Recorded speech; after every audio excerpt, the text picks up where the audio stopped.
mais nada, é o seguinte, essa nossa apostila ela é bem grande, ela é bem extensa. Como vocês já devem ter percebido, a gente está chegando próximo ao final do segundo trimestre, do segundo bimestre. E eu não consegui sair nem da frente 1, tá?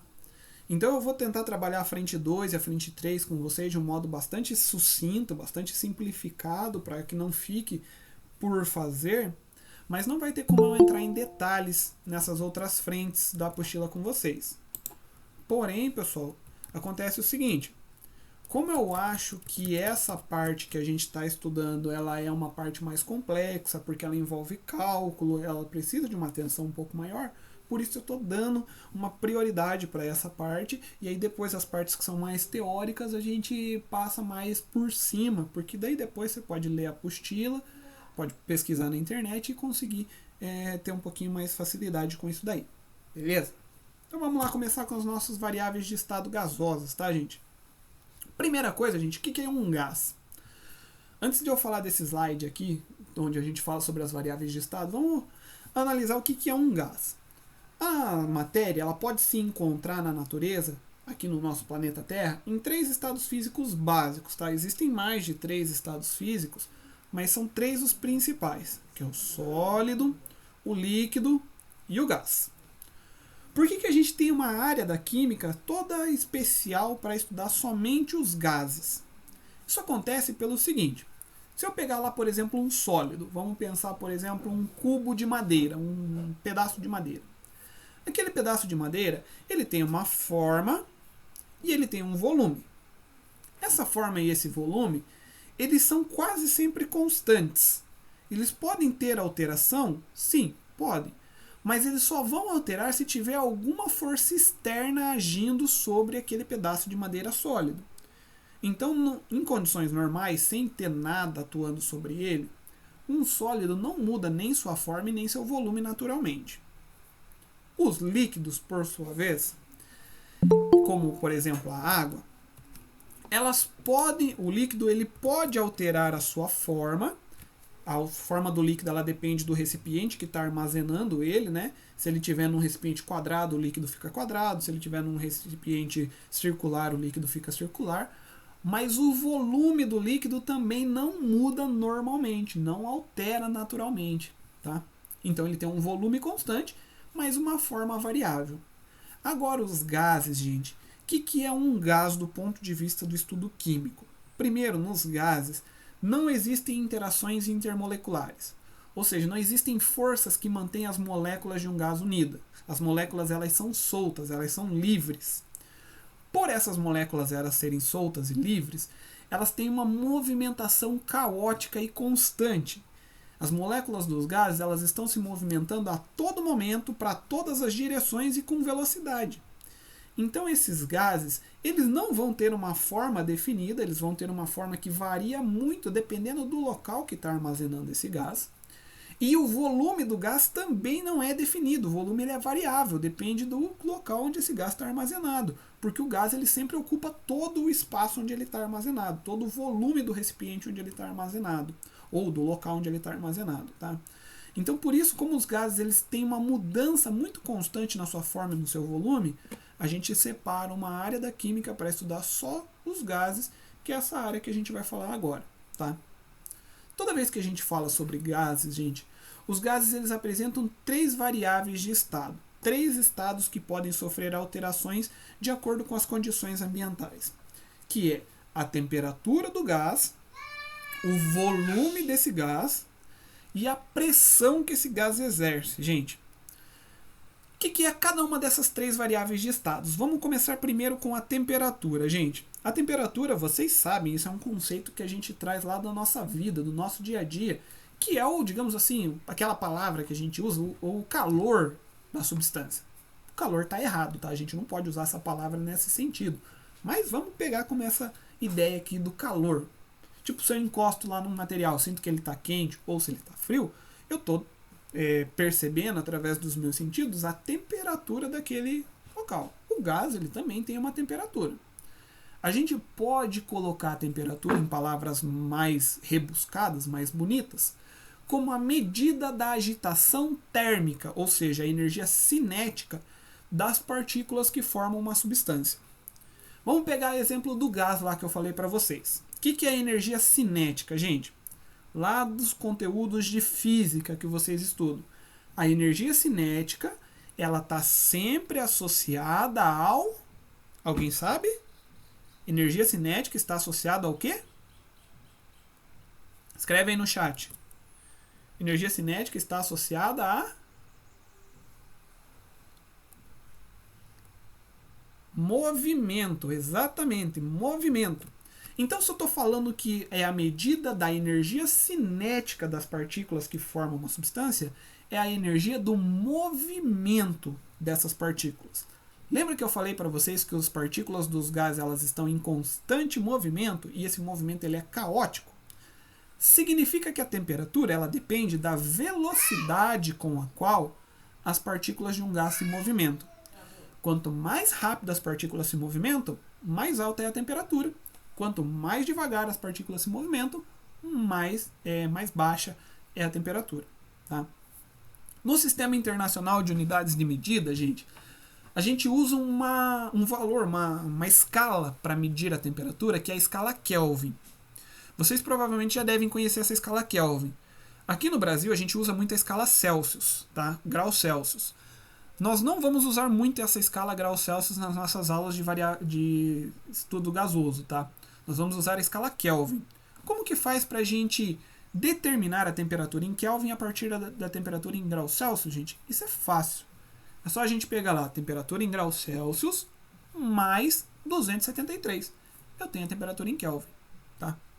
Se eu quiser a temperatura em graus Celsius a partir de Kelvin, eu faço o contrário. Temperatura em Kelvin menos 273, tá? Aí a gente chega a esses valores aí que a gente vai precisar determinar. A segunda variável de estado de um gás é o volume. Volume é o espaço que aquele gás está ocupando, tá, gente? Quando a gente fala do volume de um gás, o gás, como ele tende a se expandir e ocupar todo o volume do recipiente que ele está armazenado, então a gente sempre diz que o volume que um gás ocupa é o volume do recipiente que está armazenando ele. Tá? Diferente de uma cadeira, por exemplo, que o volume dela é fixo, se eu colocar ela dentro de um container de 1000 litros, de 1000 litros não vai caber, num container de 10.000 litros, aquela cadeira vai ocupar o volume fixo, ela não vai mudar o volume dela dependendo do container. Agora, se eu pegar um gás e colocar ele dentro de um cilindro de 2 litros, o volume que o gás vai ocupar é o volume total do cilindro, 2 litros. Se eu pegar esse mesmo gás, essa mesma quantidade de gás, e colocar num recipiente com 20 litros, o volume que o gás vai ocupar agora não vai ser mais 2, vai ser 20 litros, porque o gás ele se expande e ocupa todo o recipiente que ele está armazenado. Quando a gente fala em volume, a gente também usa algumas unidades de medida, que serão o litro e seus derivados, mililitro, centilitro, decilitro e etc., e o metro cúbico e seus derivados, que é o centímetro cúbico, decímetro cúbico, metro cúbico e assim por diante. Muito importante, gente, a gente aprender a fazer conversões de unidade de medida de volume. Olha aqui do ladinho do slide, na direita. 1 metro cúbico é igual a 1000 litros. 1 decímetro cúbico é igual a 1 litro. 1 centímetro cúbico é igual a 0,001 litros, ou no caso, 1 ml. E 1 litro é a mesma coisa que 1000 mililitros, tá? A gente precisa lembrar dessa comparação aqui das unidades de medida que a gente vai usar bastante lá para frente, tá? E a terceira variável de estado gasosa é a pressão. Como os gases eles estão sempre se movimentando, um movimento caótico e constante, as moléculas de gases elas se chocam, elas batem constantemente nas paredes do recipiente que está armazenando esse gás. Essa força realizada pelo movimento gasoso, quando ele se choca com as paredes do recipiente, é o que a gente chama de pressão, tá? Pressão nada mais é do que uma força realizada por unidade de área. Então, a força que uma molécula de gás causa quando ela bate na parede de um recipiente é o que a gente chama de pressão. Quando a gente vai medir pressão, a gente vai utilizar as unidades atmosfera, milímetro de mercúrio ou Pascal, tá? Também precisamos aprender a fazer uma relação entre essas três unidades. 1 atmosfera é a mesma coisa que 760 milímetros de mercúrio ou a mesma coisa que 10 elevado à quinta Pascal. Tá? Lembrem dessa relaçãozinha aí também que a gente vai usar lá na frente. Outras duas coisas que a gente precisa lembrar também, que a gente vai usar bastante lá na frente, pessoal, são essas duas siglas que estão no canto superior direito aí do nosso slide, que fala CNTP e CATP. O que significa CNTP?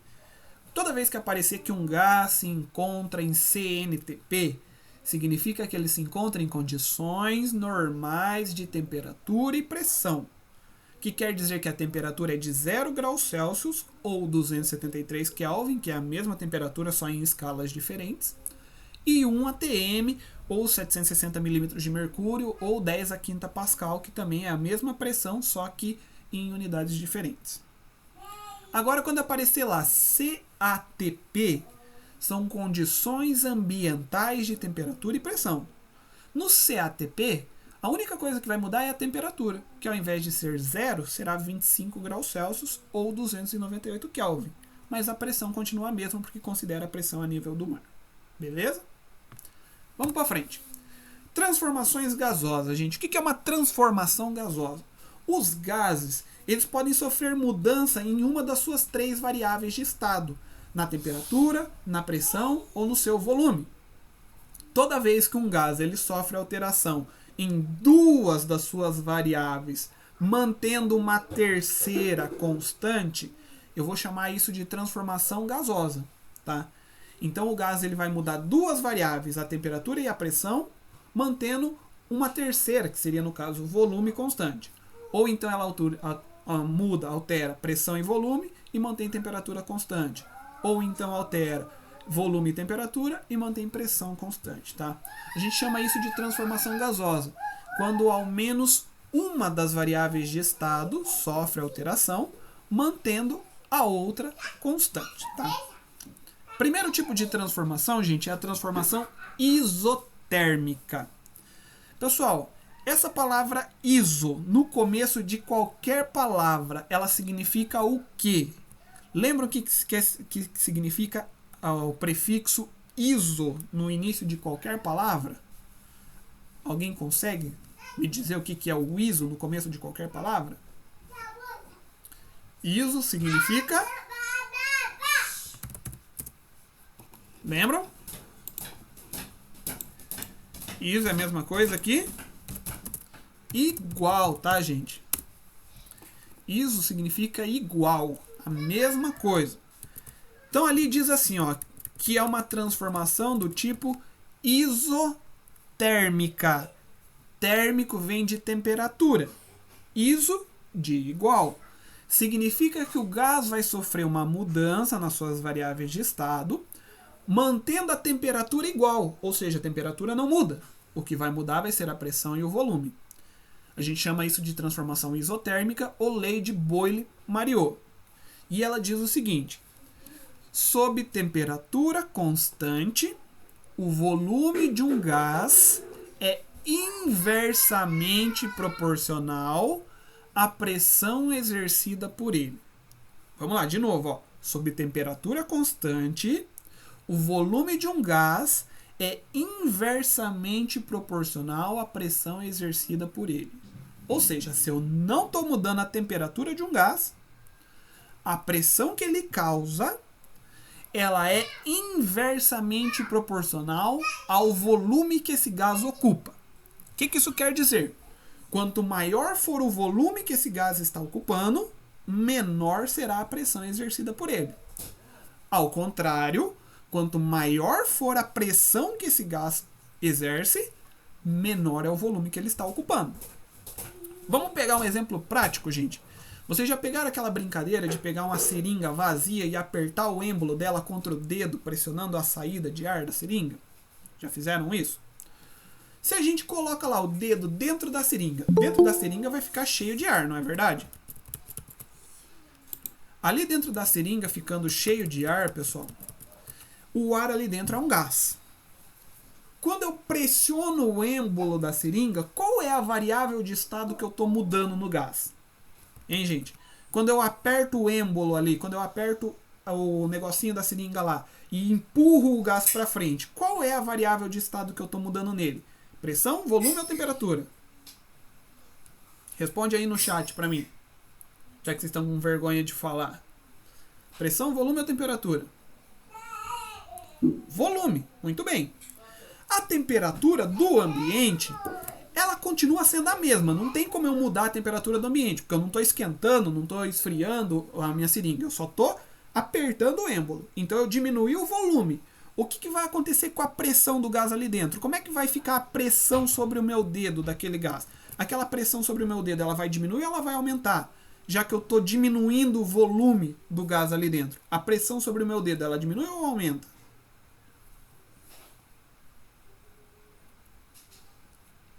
A pressão, ela vai aumentar. Já que eu estou diminuindo o volume, a pressão aumenta. É isso que diz a lei de Boyle-Mariot. Toda vez que tem uma transformação gasosa que a temperatura é constante, o volume, a mudança no volume é inversamente proporcional à da pressão. Ou seja, se eu diminuo o volume à metade, a pressão dobra. Se eu diminuo o volume em 3 vezes, a pressão aumenta em 3 vezes. Se eu diminuo o volume em 10 vezes, a pressão vai aumentar em 10 vezes.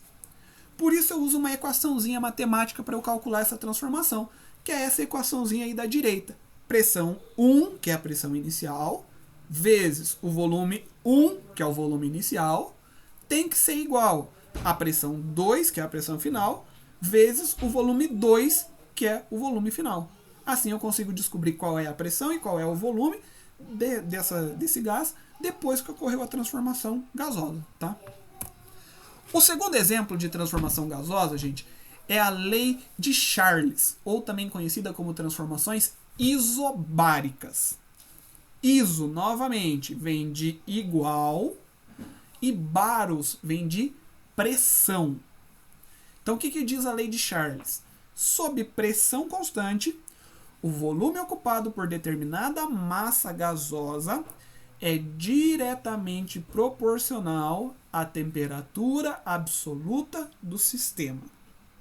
Então, sobre pressão constante, o volume que um gás ocupa, ele é diretamente proporcional à temperatura do qual esse gás está armazenado. O que isso quer dizer? Se a pressão não está mudando, se eu diminuo a temperatura de um gás, ele vai diminuir o volume dele na mesma proporção. Se eu aumento a temperatura de um gás, ele vai aumentar o volume dele também na mesma proporção. Vamos pegar um exemplo bem prático disso daqui, de uma transformação isobárica, gente. Sabe aqueles sprays que a gente compra, os sprays desodorantes, que a gente usa lá para passar embaixo do braço? Aqueles que são aerossóis? Geralmente, se você pegar aquelas latinhas, vem escrito lá naquela latinha: mantenha longe do fogo ou de ambientes aquecidos. Por que vem escrito naquela latinha isso? Que é para a gente manter longe do fogo ou de ambientes aquecidos. O que tem dentro da latinha de spray aerossol? O que tem dentro da latinha de desodorante?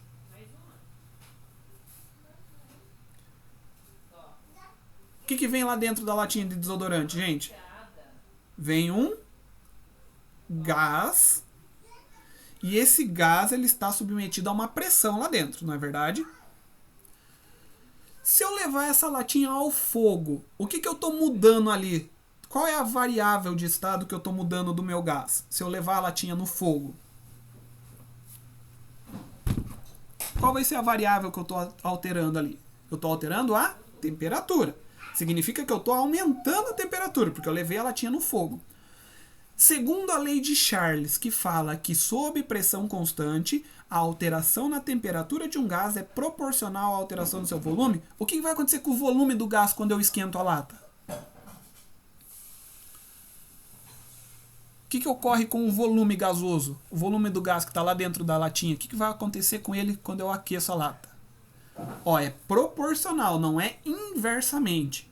Então o volume também tende a aumentar. O gás tende a se expandir. Se o gás vai se expandir, o que vai acontecer com a latinha do desodorante, se eu aquecer ela? Ela explode. Ela vai explodir porque o gás está se expandindo e o recipiente não consegue conter ele, não consegue armazenar ele aí ocorre a explosão daquela latinha. Por isso que fala que não pode deixar a latinha de desodorante próximo do fogo e nem em locais quentes, porque senão ocorre uma transformação isobárica, a temperatura sobe, o gás se expande e a latinha explode. Para a gente calcular uma transformação isobárica, a gente vai usar essa formulazinha do lado direito aqui, ó. Volume inicial sobre temperatura inicial igual volume final sobre temperatura final. Beleza? Terceiro tipo de transformação gasosa são as transformações isométricas. Essas transformações isométricas também são chamadas de isovolumétricas, tá? Iso igual, métrico vem de volume, de espaço, tá? Essa lei também é chamada de lei de Gay-Lussac. Diz o seguinte: sob volume constante, a pressão exercida por um gás é diretamente proporcional à temperatura absoluta do sistema.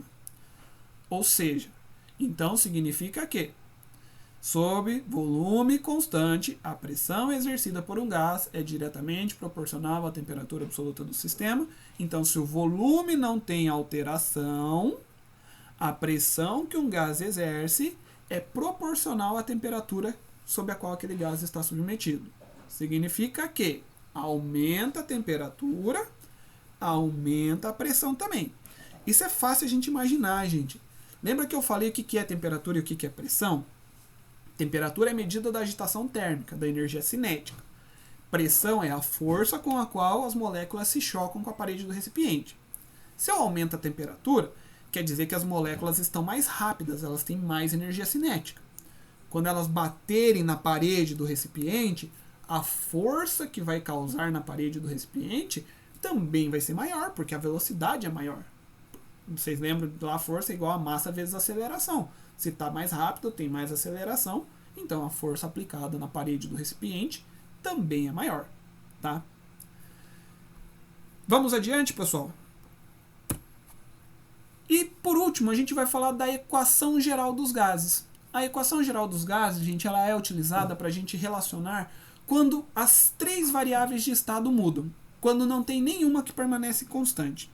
Se as três variáveis sofrerem alterações, a gente vai usar, ao invés de uma das três equações anteriores, da isotérmica, da isobárica ou da isocórica, da isovolumétrica, a gente vai usar uma dessas três, essa equação aqui, que é a equação geral dos gases. Aqui a gente relaciona as três variáveis de estados quando um gás vai sofrer uma transformação.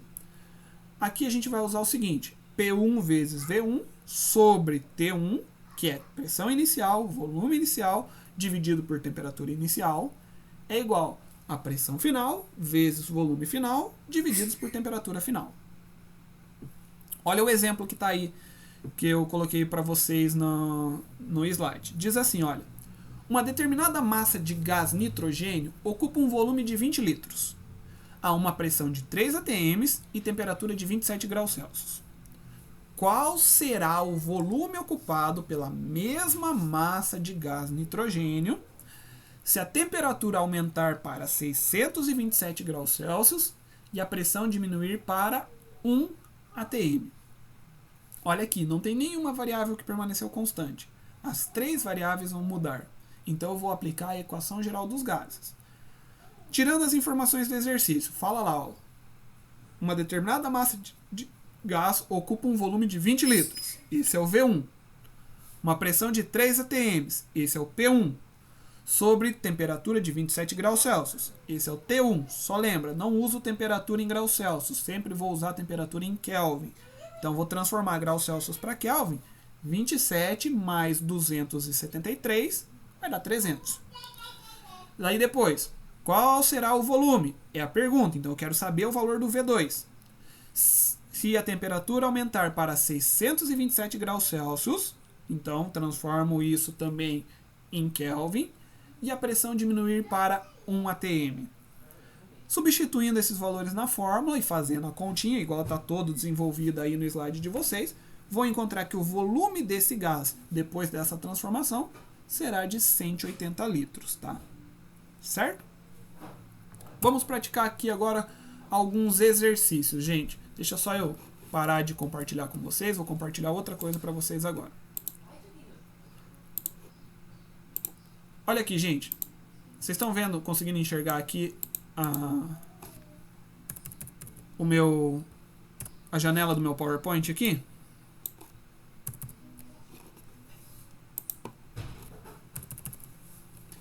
Todos estão conseguindo enxergar direitinho aqui, gente? Escreve lá no chat. Beleza? Então, estou enxergando bem, tá ótimo. Vamos lá, então. Olha esse exercício, essa questão aqui que ele traz para nós de uma transformação gasosa. Gente, presta atenção aqui comigo. Vamos fazer a leitura aqui. Deixa eu só diminuir o tamanho desse quadrinho aqui, que ele está na frente do texto.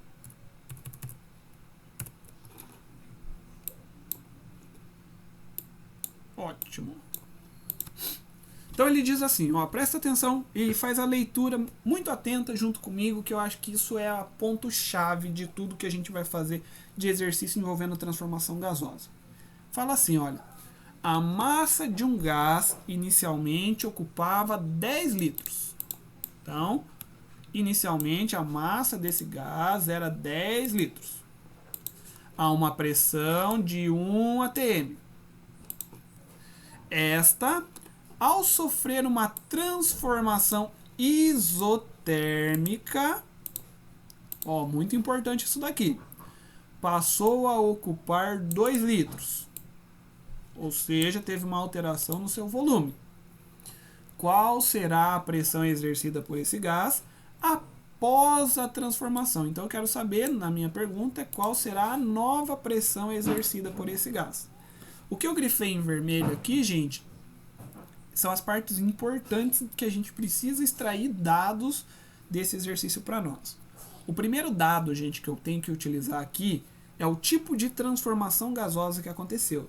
Se foi isotérmica, isobárica, isométrica ou uma transformação das 3 variáveis. Ali já me diz que é uma transformação isotérmica. Então eu vou usar essa equação aqui, ó, a equação das transformações isotérmicas. Essa equação aqui, ó, gente, vou grifar ela ali em vermelho. Essa vai ser a nossa equação para cálculo da transformação gasosa lá do nosso exercício, tá? Então olha ali, P1 vezes V1 é igual a P2 vezes V2. Se é uma transformação isotérmica, não uso a temperatura para cálculo da transformação. Agora, extraindo dados do exercício. Volume 1, 10. Pressão inicial, 1. Volume 2, volume final, 2 litros. Pressão final é o que eu quero calcular. Agora, gente, fazendo o cálculo aqui, ó, substituindo os dados na nossa fórmula, P1, 10, V1, 1, P2, estou procurando, V2, 2. Fazendo a conta, vamos achar que a pressão exercida por esse gás após a transformação vai ser de 5 atms, tá? 5 atms é a nova pressão desse gás. Cálculo, jogando em fórmula, praticando, é fácil de fazer, tá, gente? Não tem dificuldade nenhuma. Mas e se você está lá numa prova de um Enem, na prova de um vestibular, e você precisa ser rápido, você precisa ser prático, ganhar tempo nas questões de química, para sobrar um tempo maior lá nas questões de física, lá nas questões de matemática, que exigem um tempo um pouquinho maior de você? Como que você vai ser mais prático aqui, gente? Vamos voltar aqui, ó, nas transformações isotérmicas e vamos ler o que está escrito aqui, ó, na lei de Boyle-Mariot. Deixa eu aumentar o tamanho da letra aqui para que vocês consigam ler bem. Ó, sob temperatura constante, o volume de um gás é inversamente proporcional à pressão exercida por ele. O volume do gás é inversamente proporcional à pressão exercida por ele. Gente, olha aqui, ó, na nossa transformação, o volume do gás era 10 litros e diminuiu para 2 litros. Ou seja, de quanto foi a diminuição aí? De quanto foi proporcionalmente, de quanto foi a redução do volume do gás? Se era 10 e passou para 2. Quantas vezes diminuiu o volume do gás, gente? O volume do gás diminuiu 5 vezes. A pressão tem que aumentar na mesma proporção. Significa, se o volume diminuiu 5 vezes, a pressão tem que aumentar também 5 vezes, tá? Então, se a pressão antes era 1, significando que ela tem que aumentar 5 vezes, então a nova pressão tem que ser 5 vezes maior do que a pressão inicial, que é 5, tá? Então, às vezes, ali, se você está precisando ser rápido, está precisando de ganhar um tempo numa questão que é fácil, usa sempre esse raciocínio, gente. Lei na transformação ali gasosa, lei de Boyle-Mariot, significa que se o volume diminui, a pressão aumenta na mesma proporção. Se o volume diminui 5 vezes, a pressão tem que aumentar 5 vezes. Se a pressão aumenta 20 vezes, o volume tem que diminuir 20 vezes. Tá? Próximo. Determinada massa gasosa ocupa 1.600 centímetros cúbicos e encontra-se a 27 graus Celsius. Se esse gás sofrer uma transformação isobárica, de modo a ocupar 0,08 litros, qual será a nova temperatura? Desculpa, gente. Vamos lá. Olha aqui, informações, dados importantes do nosso exercício. Primeiro dado importante é esse aqui. Volume inicial, 1.600 centímetros cúbicos. Segundo dado importante, temperatura inicial, 27 graus Celsius. Terceiro dado importante, tipo de transformação, transformação isobárica, pressão constante. Quarto tipo de informação, volume final. E pergunta-se qual é a nova temperatura. Aqui, pessoal, lembra lá no começo que eu falei para vocês, gravem bem essas relações de volume, porque a gente vai usar lá na frente. Vocês estão percebendo aqui, ó, que o meu volume inicial está sendo medido em uma escala, que é o centímetro cúbico. O meu volume final está sendo medido em outra escala diferente, que é o litro. Então não dá para eu fazer uma conta usando os valores brutos, os valores da forma como eles são apresentados no exercício. Eu preciso fazer transformação de unidade. Ou eu transformo centímetro cúbico em litros, igual eu fiz aqui embaixo, ou eu vou transformar litros em centímetros cúbicos. Como que eu vou fazer isso, professor? Não faço a menor ideia. Volta aqui para minha relaçãozinha. 1 centímetro cúbico é igual a 0,001 litro. Tá? Ou 1 ml. Então, se eu tenho aqui, ó, 1.600 centímetros cúbicos, isso vai equivaler a 1.000 ml. E transformando ml para litros, 1.600 ml divididos por 1.000 vai dar 1,6 litros. Tá? Aí temperatura, transforma aqui temperatura em graus Celsius para Kelvin também, 300 Kelvin.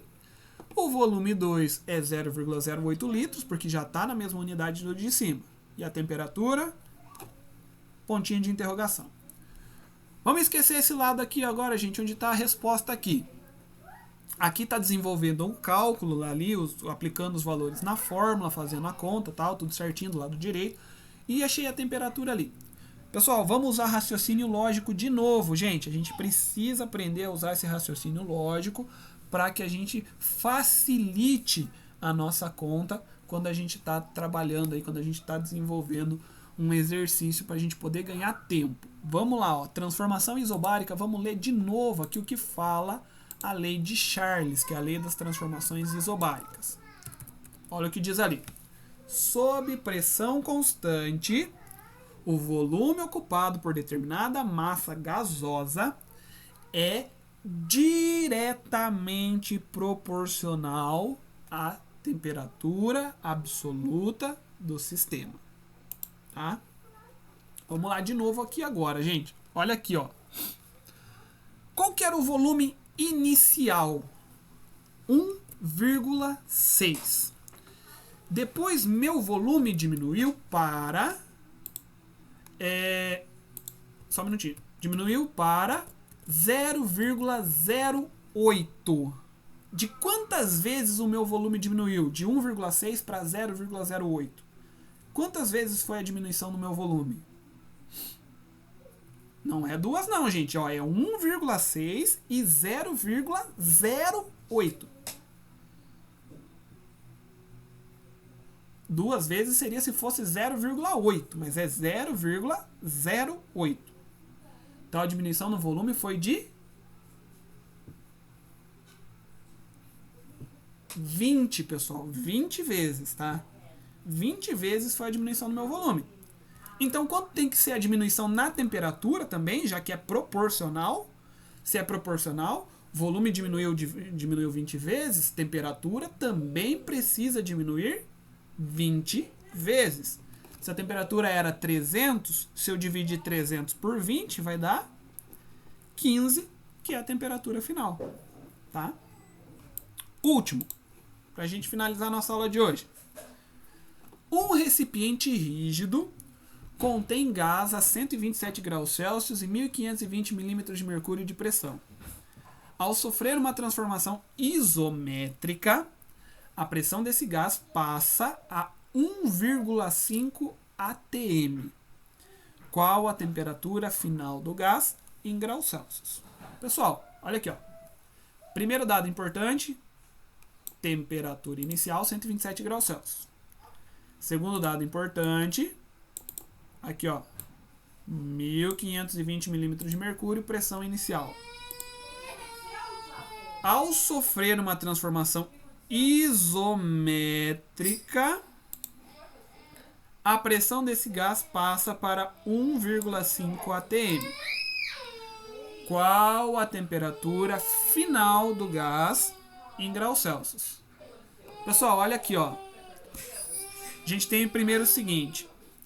Temperatura em graus Celsius, nós nunca vamos utilizar a temperatura em graus Celsius. Vamos sempre usar em Kelvin. Então, eu vou transformar 127 para Kelvin, que dá 400. Segundo, a pressão inicial e a pressão final estão sendo usadas duas unidades de medidas diferentes. Ou seja, a primeira está em milímetros de mercúrio e a segunda está em atm. Eu preciso deixar as duas na mesma unidade. Então, ou eu transformo 1520 milímetros de mercúrio para atm, ou 1,5 atm para milímetros de mercúrio. Tá? Como eu vou fazer isso? Vamos usar essa escala aqui, ó, gente. Aqui, ó. Esse daqui das temperaturas. Vou deixar em vermelho aqui, ó, das pressões. 1 atm é a mesma coisa que 760 milímetros de mercúrio ou 10 a quinta pascal. Então vamos aqui, ó. Se eu quiser transformar 1520 milímetros de mercúrio em atm, eu vou dividir esse valor por 780. Ou se eu quero transformar 1,5 atm em milímetros de mercúrio, eu faço 1,5 vezes 780, que daí eu vou ter o valor em milímetros de mercúrio, tá?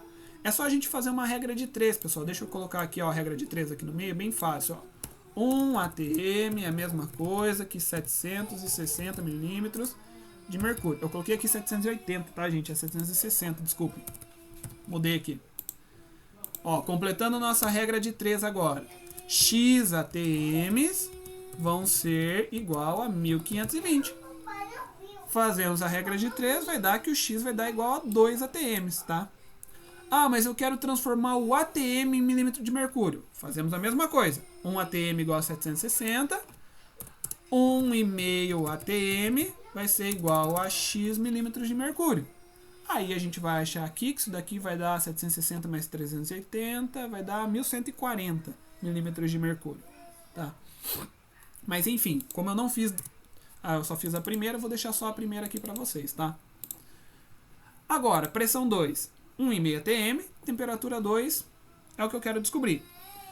Trocando esses valores na fórmula das transformações isométricas, que é essa fórmula aqui, a gente vai chegar que a temperatura final, depois da transformação, é de 300 Kelvin.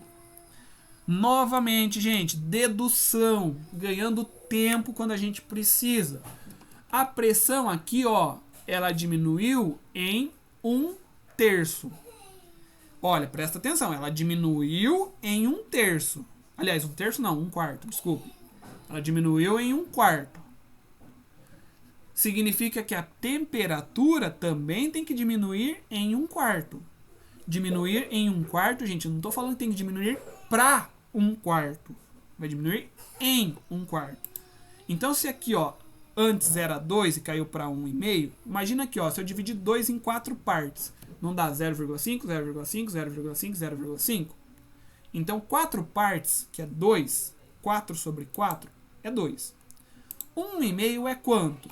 Não é 3 sobre 4? Não é 3 partes do 4, que é o total de 2 ali?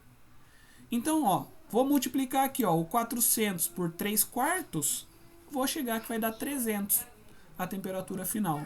Então, também aqui, ó, por dedução, por raciocínio lógico, a gente consegue descobrir a temperatura final numa transformação isométrica sem necessariamente precisar do cálculo aí para fazer essa transformação.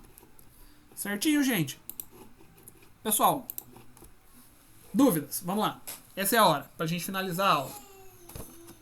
Falem aí quais são as dúvidas, o que vocês não entenderam, o que ficou de dificuldade, o que vocês precisam de uma ajuda. Fácil, difícil, moderado. Vamos lá, agora é a hora de vocês falarem aí pra mim.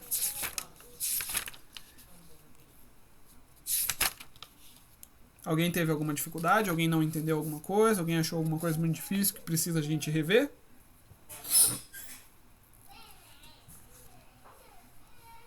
De boa? Facinho, né? Então, beleza, gente. Se tá tranquilo, ótimo. Então, ó, anotem aí, marquem aí a tarefa de vocês de hoje. Eu vou postar lá no Classroom também, mas já deixem aí marcado na apostila, no caderno, na apostila de vocês, o que vocês vão fazer de tarefa. Então, ó, a tarefa de vocês hoje, ela começa na página 32 e ela vai até a página... na página... Deixa eu ver aqui qual é a última página da nossa tarefa. Até a página 20. Opa, que página 20? Porque na minha é 20, na de vocês é 54. Até a página 54. Só as atividades, tá, gente? 32 até a 54. Ah, não, desculpe, gente. A 54 não. A 54 é de volume molar. Perdão. Volume molar eu ainda não falei com vocês. Então é a página 32 até a 48, não até a 54. Eu não falei de volume molar e densidade molar com vocês ainda, tá? Deixem esse de lado. 32 até a 48. Tranquilo? Belezinha? Deixa só eu anotar aqui quem estava presente na aula de hoje para eu poder marcar. Vamos lá, ver se eu não esqueci de ninguém aí. Amanda, Andressa, Gustavo, Isabelle, Lucas, Pedro, Rebeca. Quem mais que eu esqueci de anotar aqui? A Ana, a Júlia. Eu esqueci. A Isabela. O Lucas. Lucas, já marquei? Lucas Eduardo. Tava marcando Lucas Negrini. Pedro já tá. Rebeca já tá. Regilene. E Vitória. Então, beleza, gente. Tá anotado aqui. Estão dispensados. Até a próxima aula. Tchau, tchau. E tenham um bom dia.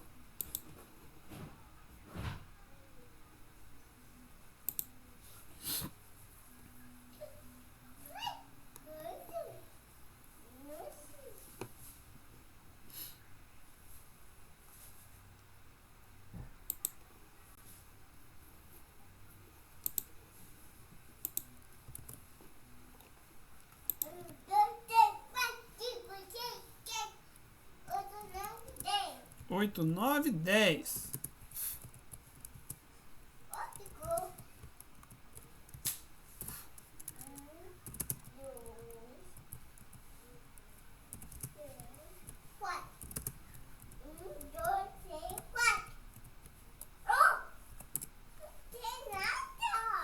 Não tem nada, meu amor. Não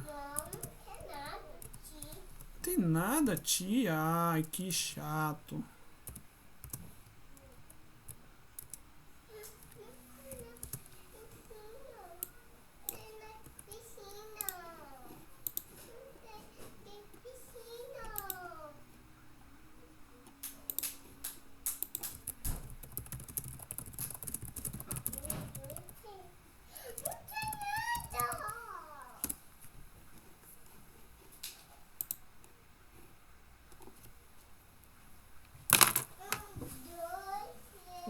2 terços